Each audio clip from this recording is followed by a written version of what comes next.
मिलकर जा रहे हैं। तो गांधारी माता से मिलने जाते हैं। गांधारी माता कौन है? कौरवों की माता। दुखी है, माँ तो माँ होती है, बच्चा कैसा भी हो। तो इतने बच्चे मर गए एक साथ, 100 बच्चे मरे उनके। तो भगवान आए हैं, तो वो भगवान से कहती है कि तुम्हारी वजह से मेरे बच्चे मरे, तुम पांडवों के साथ नहीं रहते ना, उनमें से एक नहीं बचता। मेरा पूरा वंश खत्म कर दिया तुमने। अब यहां तक तो दुख है, अब उनका क्रोध शुरू हो रहा है।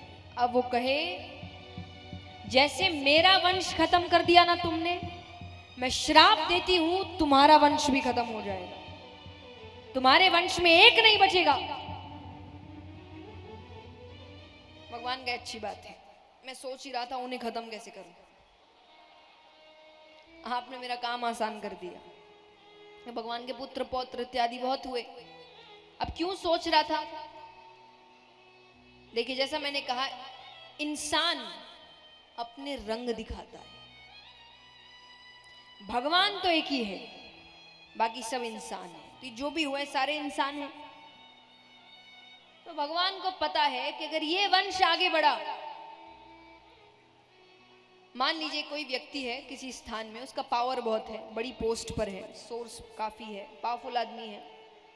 उनके बच्चे जब गलतियां करते हैं, बदमाशियां करते हैं और कोई टोक दे, तो दिल्ली में तो मुझे लगता है ये लाइन काफी प्रसिद्ध है ना? तुम जानते नहीं,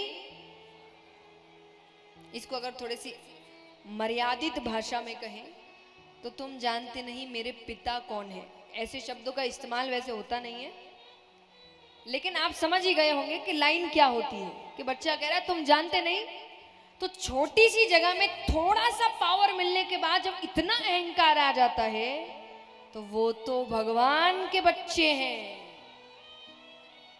पूरे ब्रह्मांड में कोई उनका कुछ नहीं बिगाड़ सकता। उनके अंदर कितना अहंकार आएगा। तो भगवान को था ऐसा वंश बढ़ना ही नहीं चाहिए आगे। और अगर उस वक्त भगवान ने खत्म नहीं किया होता, तो आज भी कोई परिवार होता जो कह रहा होता हम भगवान के वंशज हैं। भगवान को था मैं गया, मेरी कहानी पूरी खत्म यहां से। तो उन्होंने कहा तुमने मेरा काम आसान कर दिया।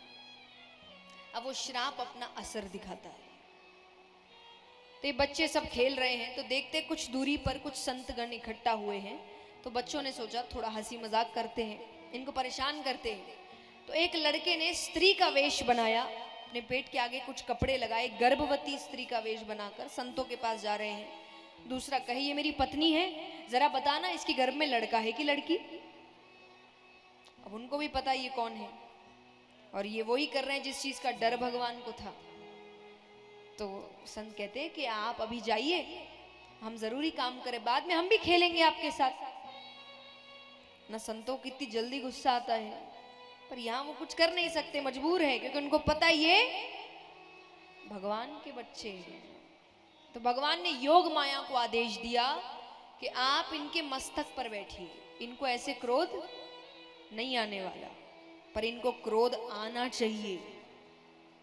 योग माया उनके मस्तक पर बैठती है, उनको क्रोध आता है। उन्होंने क्रोध में कहा जिस गर्भवती स्त्री का वेश बनाया है, उसी गर्भ की जगह एक लोहे का मूसल निकलेगा जो तुम्हारे पूरे वंश को खत्म करेगा।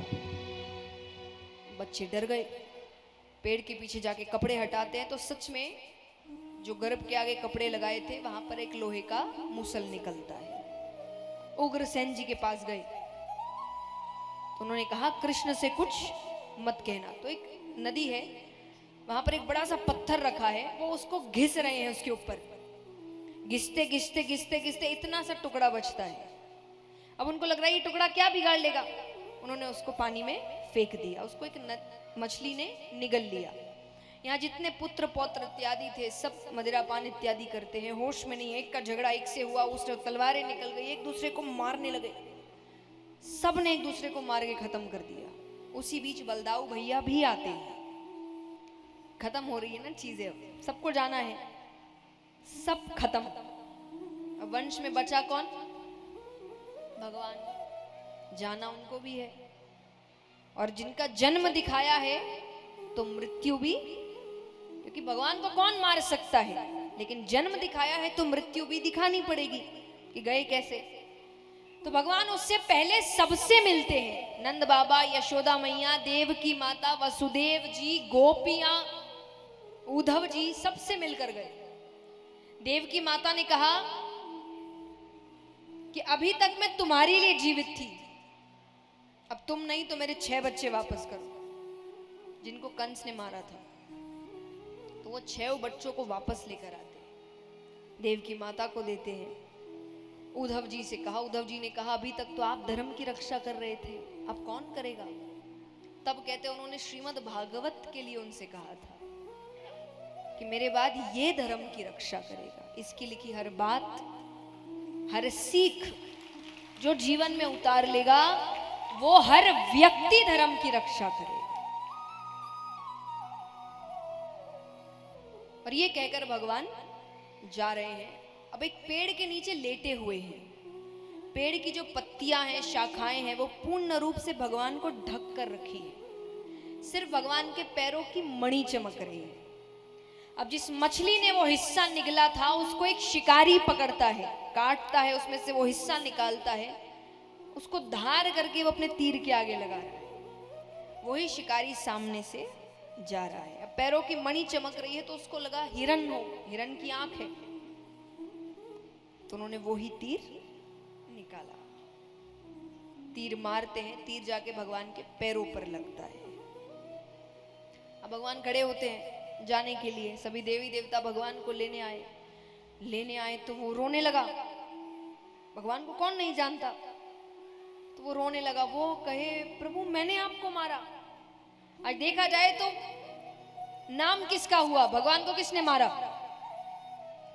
तो वो कहेगा कि मुझसे क्यों कराया? तब भगवान ने कहा तुमने नहीं किया, मैंने करवाया। बोले क्यों करवाया? बोले राम अवतार में मैंने तुम पे पीछे से वार किया था। कौन? बाली। बोले तुम बहुत नाराज हुए थे। कृष्ण अवतार में तुमने पीछे से वार कर दिया, मैंने तुमको मारा, तुमने मुझे मार दिया, हो गया हिसाब बराबर।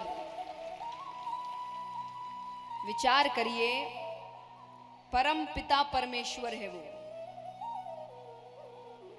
पर उन्होंने भी अपना हिसाब पूरा, यानी कर्म तो घूमकर भगवान यही बता रहे कि कर्म जो भी करेगा उसको उसी का फल। तो जब उन्होंने अपने कर्मों को पूरा किया है कि उन्होंने जिसको मारा उसने उनको वापस मार दिया, तो हम और आप होते ही कौन हैं? जब उनको भी अपना हिसाब बराबर करके जाना पड़ा है तो करना तो आपको भी पड़ेगा। जो किया है वो भोगना पड़ेगा।